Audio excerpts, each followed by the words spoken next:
que se passe-t-il à l'intérieur de l'usine à l'heure où nous parlons?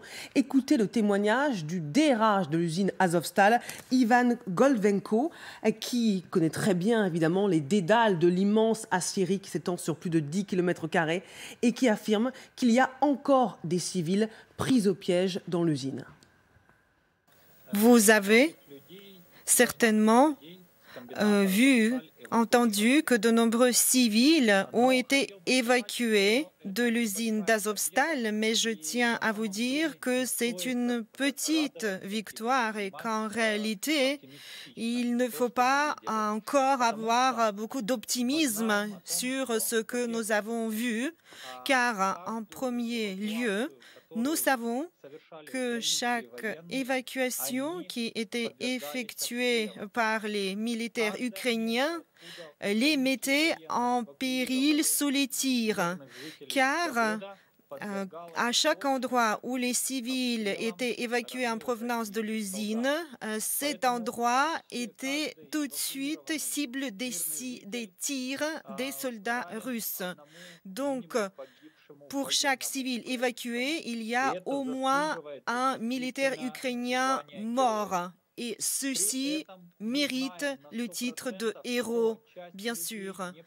En même temps, nous savons, et c'est une certitude à 100%, qu'une partie des gens n'ont pas réussi à franchir cette étape de filtration et n'ont pas pu arriver jusqu'à Zaporizhia.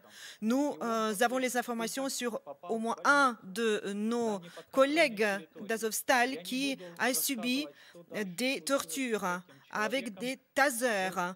Il a été par la suite hospitalisé. Et je ne donnerai pas plus d'informations sur cette personne pour assurer sa sécurité. Mais voilà ce que font les soldats russes. Ils essaient d'extorquer aux civils évacués n'importe quelle information qui pourrait leur être utile pour vaincre les soldats ukrainiens. Hier, vous avez pu voir comment Poutine mettait les fleurs, la gerbe, au monument aux morts à cause des nazis. C'est le summum du cynisme, car les tirs continuent aujourd'hui sur l'usine d'Azovstal et nous ne pouvons pas avoir la certitude sur les civils. Il resterait des civils sur ce site d'Azovstal et les tirs continuent. C'est le summum du cynisme de la part des Russes. Hier, les Russes ont forcé les habitants à sortir pour participer à cette fête. Mais malheureusement, le reportage n'a pas pu montrer que ces gens étaient très peu nombreux. Le plan n'était pas assez large. Et il y avait les drapeaux ukrainiens également pour montrer que Mariupol et Azovstal résistent. Les militaires ukrainiens continuent à se défendre car ils comprennent qu'ils n'ont aucune chance de sortir vivants de cette usine s'ils déposaient les armes. Par conséquent, ils s'étaient adressés aux leaders mondiaux, au pape, au président turc pour obtenir cette aide, pour qu'ils aident d'évacuer les militaires ukrainiens, car ils ne font pas confiance aux soldats russes. Ils ne croient pas la parole des soldats russes. Maintenant, parlant des gens qui ont réussi à arriver jusqu'à Zaporizhia. Comme j'ai déjà dit, il y a une partie d'habitants, de gens qui n'ont pas pu passer les camps de filtration et arriver jusqu'à Zaporizhia. Il y a des gens qui ont subi des tortures. Vous avez peut-être vu qu'il y avait une petite fille dont le père et la mère sont morts, mais sa grand-mère était encore en vie. La grand-mère et la petite fille étaient ensemble dans cette usine et les soldats russes ont séparé la petite fille de la grand-mère. La petite fille a pu arriver à Zaporizhia, mais la grand-mère a été retenue dans Bezymenne. Ils ont été séparés de force. C'est une tragédie horrible ce qui se passe aujourd'hui à l'usine et à Mariupol. C'est une tragédie terrible qui se passe en ce moment dans l'usine d'Azovstal. Vous nous dites que les civils qui ont pu quitter cet enfer se sont retrouvés, pour certains, aux mains des Russes. Ils ont subi des tortures. On s'interroge également sur le sort de ceux qui n'ont pas pu rejoindre Zaporijjia. Les États-Unis affirment que des rescapés d'Azovstal ont pu se retrouver dans des camps, ont été emmenés de force vers des territoires russes. Est-ce que c'est l'information que vous avez?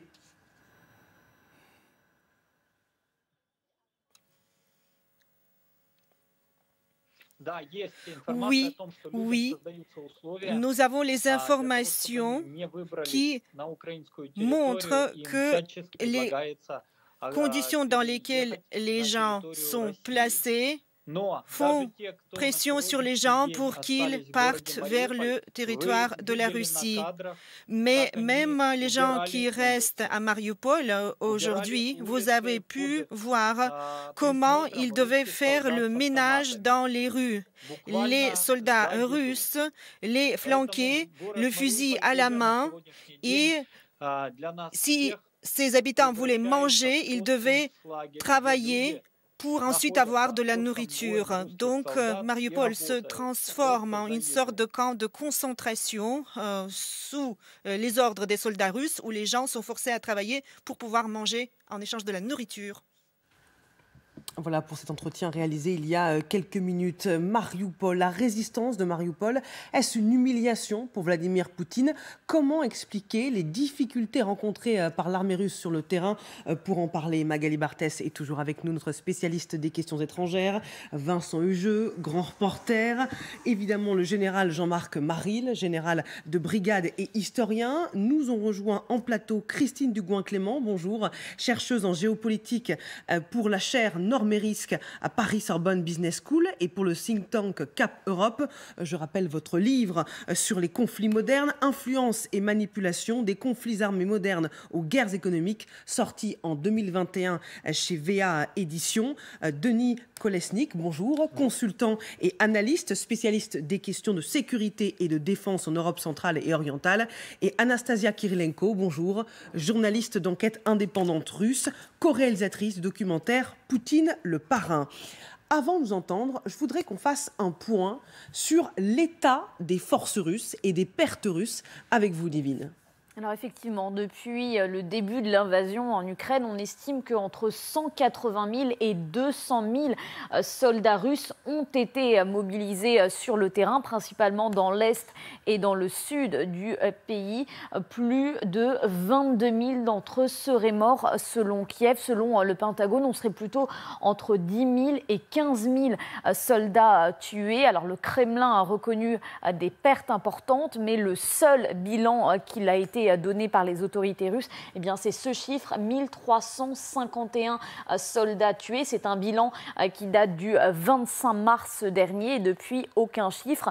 Le Kremlin tente de minimiser ces pertes humaines et au contraire affirme disposer de réserves suffisantes. 2 millions de réservistes selon Moscou, 250 000 conscrits. Et des informations évidemment à prendre avec énormément de pincettes puisqu'il s'agit tout simplement d'outils de propagande russe. Côté matériel militaire, eh bien là aussi très peu d'informations fiables.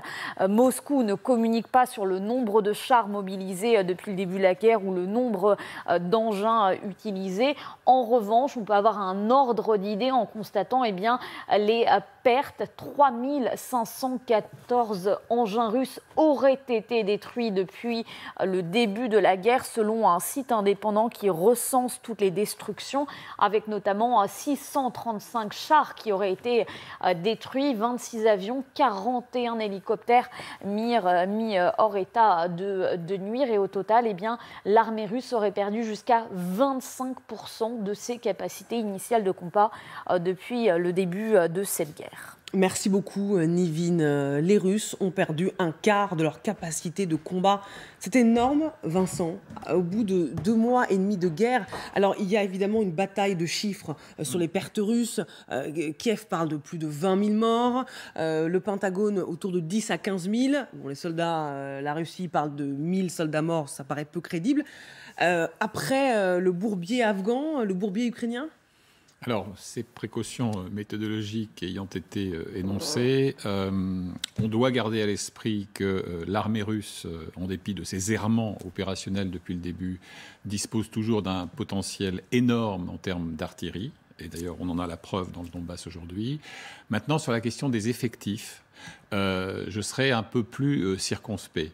D'abord parce que le degré d'engagement, de volonté de combattre des conscrits ou des engagés reste assez aléatoire, que les études qui ont été menées sur les régions d'origine de la plupart des soldats qui ont été envoyés au casse-pipe montrent que prioritairement, on les recrute dans des régions éloignées et pauvres, dans lesquelles, effectivement, l'enrôlement peut être le seul moyen de procurer à sa famille, à son foyer, des moyens de subsistance.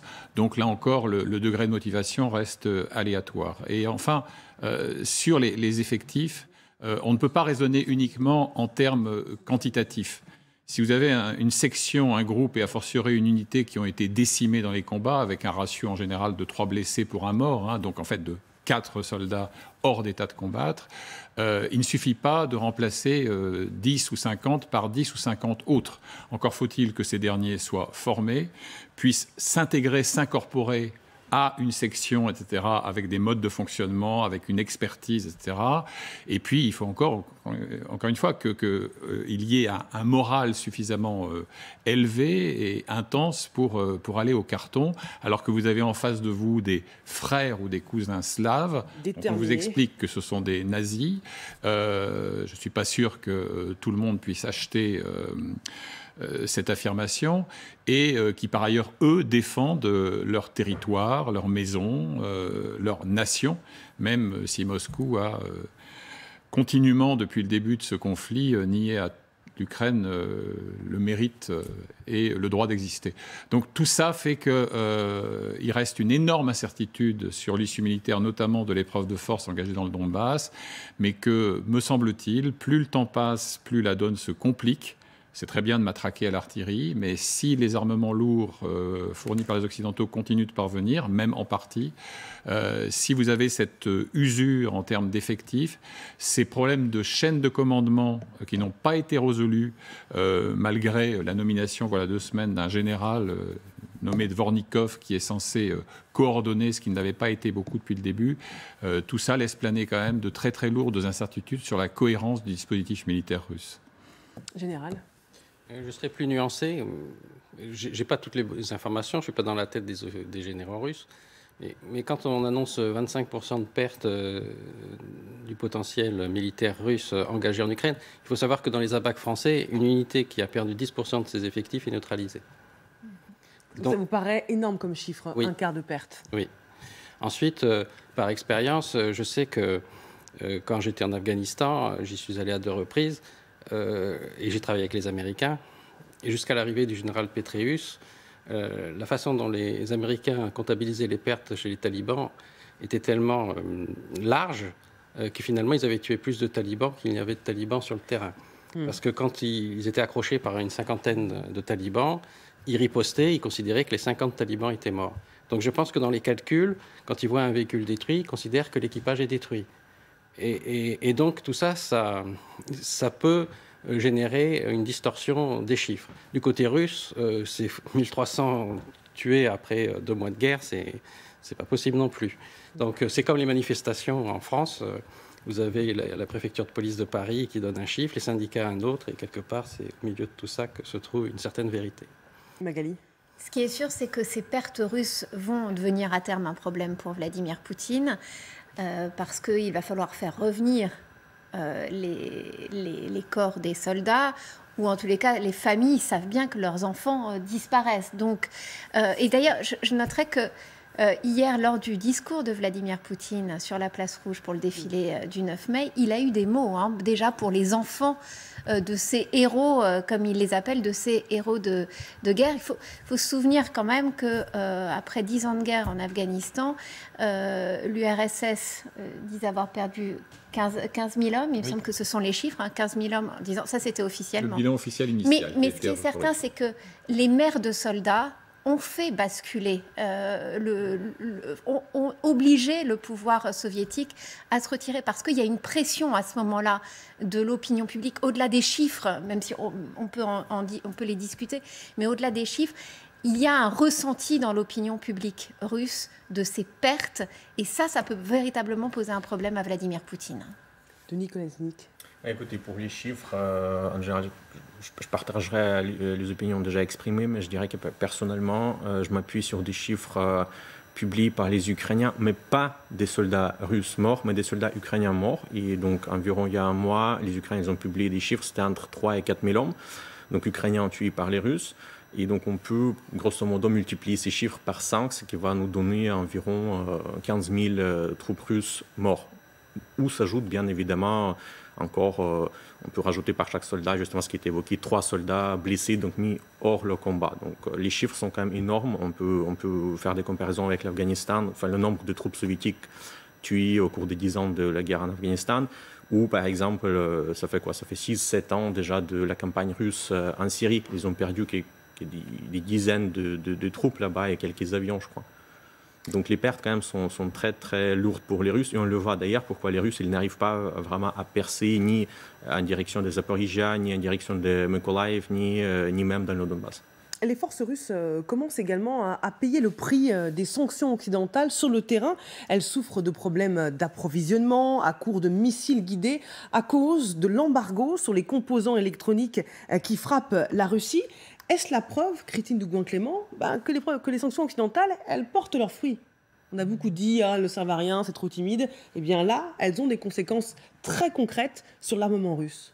L'objet des sanctions, c'était de punir la Russie et non pas de prévenir le conflit, et de fatiguer son économie suffisamment pour qu'il ne soit pas en capacité de maintenir sur la durée l'effort de guerre. Donc effectivement, ce qui a été dit au début, c'est que les effets étaient négligeables. Pourquoi ? Parce qu'il y a un temps de latence entre le moment où vous allez poser ces sanctions et le moment où vous allez les ressentir d'un point de vue économique, alors qu'on soit au niveau du tissu industriel dit dual, donc civil et militaire, ou particulièrement militaire. Là, effectivement, on commence à le sentir. Et la Russie commence à avoir, vous l'avez dit, notamment pour les micro-composants. Il y a d'autres soucis qui sont moins militaires, mais qui ont un impact assez fort au niveau de la Russie, qui est la capacité de stockage de données.